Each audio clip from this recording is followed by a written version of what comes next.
If we're going to get more people to drive an EV, we really need to sort out the charging in towns, because at the moment, it's just not possible.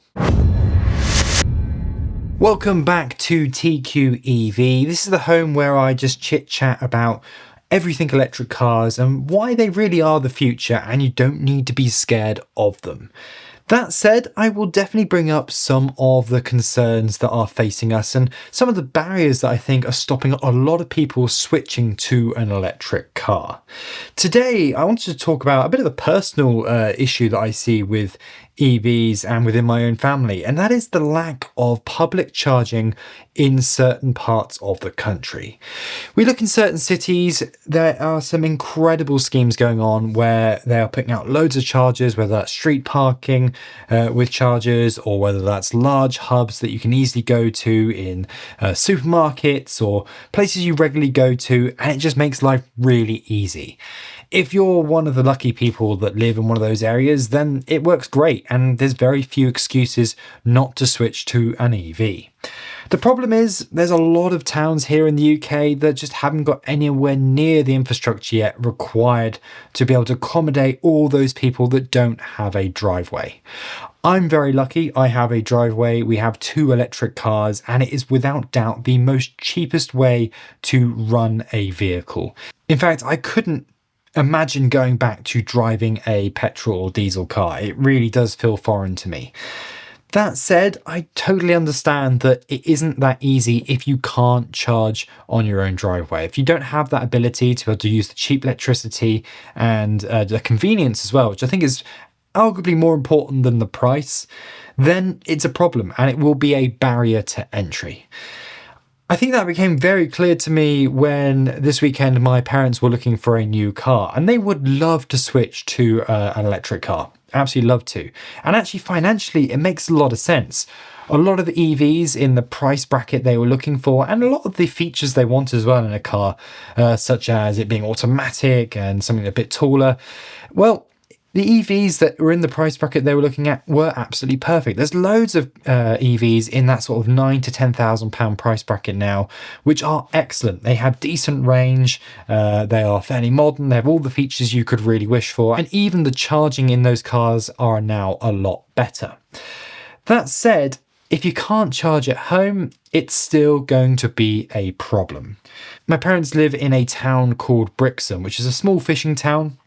And of course, that means it's got very small, little tiny streets, and very few houses actually have driveways where you could install a charger. There are some, and actually they live in an area where potentially you could have had a house with a driveway, but the ones that they live at sadly don't. And that's very common across the entire bay, not just in Brixham, but also in Paignton and Torquay. There are many areas of just street-only parking, often because it was built up during the Victorian era. And well, what does that mean? Well, if you want to switch to an EV, you're going to need some sort of public charging infrastructure to make it work. And when you look at the map, well, it's just not really possible. And that's what we're going to look at today. And I just wanted to show you the situation we have here in Torbay, but I think it's probably common across the country. Loads of towns across the country have the exact same problem, that you've got all these people who would love to switch to an EV. Financially, it would make sense to switch to an EV, but they just don't have the option to do so because of how lacking the infrastructure really is.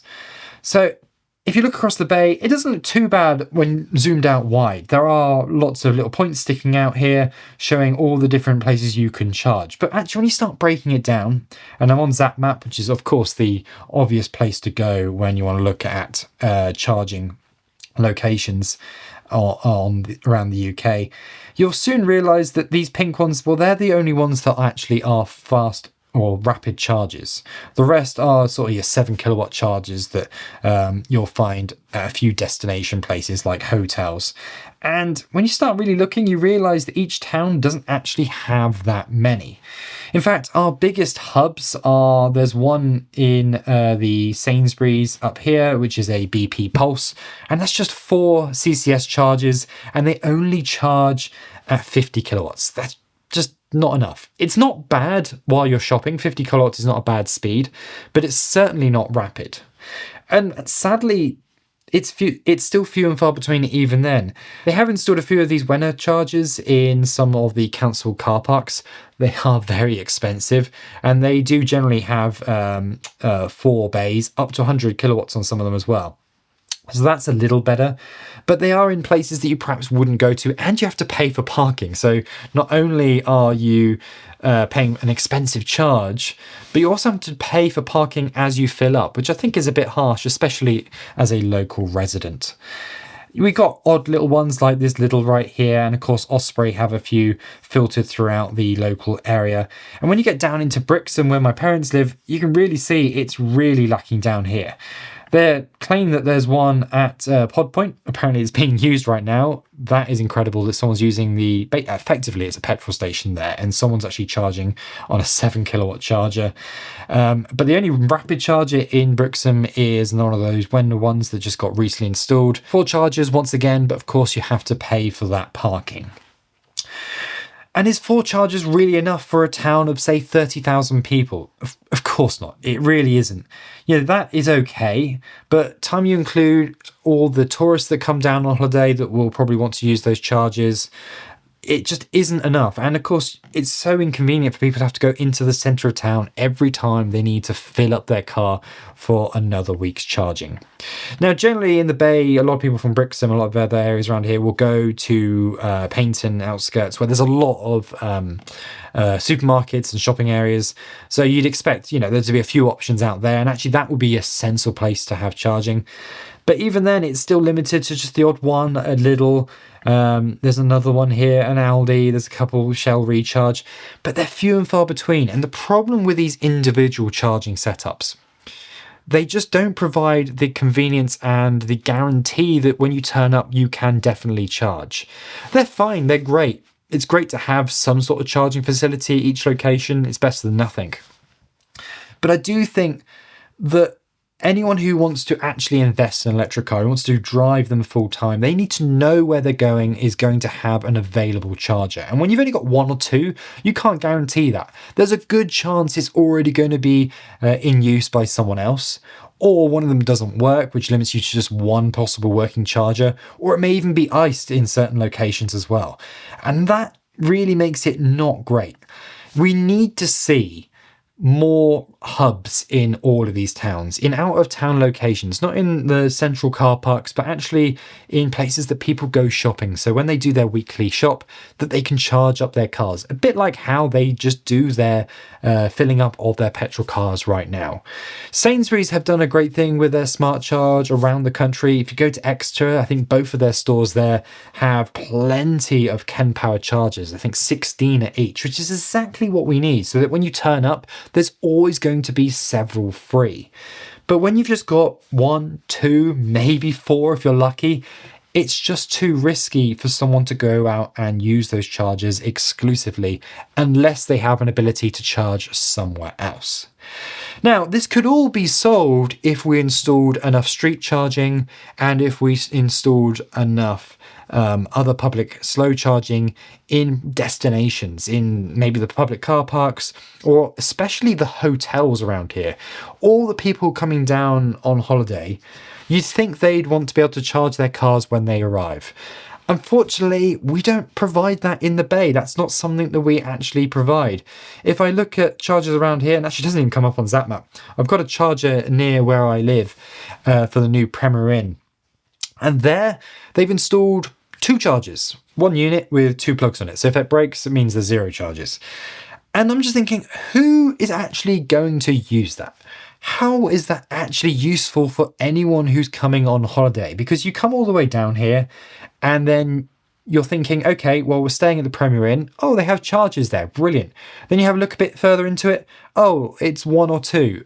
Okay, well, that's a bit risky because I don't want to get down there on only 4 or 5%, which is what I would do if I was going home and guaranteed charge. Because if I turn up and then someone's already there, well, I don't leave my car overnight on very low charge and I might need it again in the morning.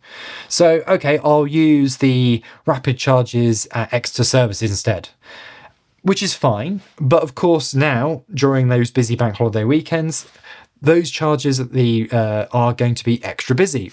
everyone is aiming towards stopping at extra services to fill up. And that is absolutely mad, because they probably don't need a charge. They may only be going to their destination in Torbay, which is probably only about 25 miles away. And they don't necessarily need a rapid charge. They just need a charge ready for the next day or a few days' time when they want to go out and explore further. But because they can't rely on the destination charges in the town, because there isn't a bank of 8, 16, 32 destination charges, which would be fully possible on the power needed. You know, we're not talking about large grid upgrades here, because if they're just normal fast chargers up to, say, 7 kilowatts, which I think is more than fast enough, then you can install a lot more of them. But they only work if you install a lot of them. Installing 2 in a Premier Inn, and actually if you look at a few of the Premier Inns and hotels around here have done the same. Ibis got 4, well, it's a bit better, but it's not great. If you only install like that many, it's not enough to guarantee a charge, which means then people just don't use them. What will end up happening is they charge en route, they turn up at their destination with a near full charge. Perhaps if there's one free, they might use it, but then they're not maximizing its use. They're only using up a small quantity of charge that night, because, you know, they've already charged themselves up to 70%. Someone else turns up, maybe who has hoped that they can charge from very low up to full overnight, and they discover that it's being blocked by another EV who only needed a small charge. And that's, to me, where there's a fundamental flaw in the way that we're implementing EV charging. The whole thing with going with these sort of rapid charger focus has, I think, been a real negative. In the 5 years I've been driving an EV, I've really seen that become a problem. There were a lot of destination chargers, not enough, but there were a lot more back in the day, and most car parks seemed to have them that were fairly modern, and it definitely seemed to be the future that we were heading in, where you'd be doing a lot of destination charging or a lot of charging anywhere you go. However, clearly the investment just wiped out from that area. It all went towards rapid charging, because that's what we all said we needed. We said we're doing these big journeys and we need rapid charging all the time. And that's fine, and that's great to see, but it has been at the expense of the slower charges, which would have been absolutely ideal for so many places around the country. Can we solve this? Well, it needs a lot of support, I think, from councils and government, and let's be honest, that isn't their priority right now, which is a real shame. I don't really see private businesses investing in destination charges in the near future, because they're probably saying, what's the point? We're not going to make enough money from them for the installation cost that is required.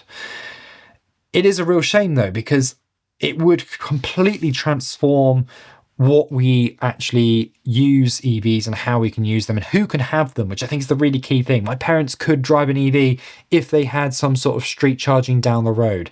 But because that isn't an option, because there aren't any rapid hubs at the supermarkets they go to, it just becomes too risky. It's too unviable to drive an electric car, which is pushing away someone who really does want to jump into an electric car. But sadly, that isn't happening. And I think that's probably happening up and down the country. I'd love to hear your thoughts on this. I'm going to talk more about it in terms of my travels around the country and charging up my EV as well. But I'd love to hear your thoughts. Is that similar in the towns that you live in around the country? Are you finding there's just a real lack of destination charging, or a real lack of charging hubs in places that people actually go to enable those that can't charge at home the option to actually drive an EV? Until we solve that problem, and I think it's still more important than the actual cost, because, hey, if it costs the same as petrol, that's not the end of the world. Until we solve the problem of actually having chargers in every town and city across the country, not just the major locations, not just on the main routes around the country, then I really think it's going to be a struggle to convince a lot of people to switch to driving an electric car. If you enjoyed this video, then make sure you check out my other videos, where I'm going to continue talking about plenty of EV life and hopefully drum up some enthusiasm for actually switching to an electric car.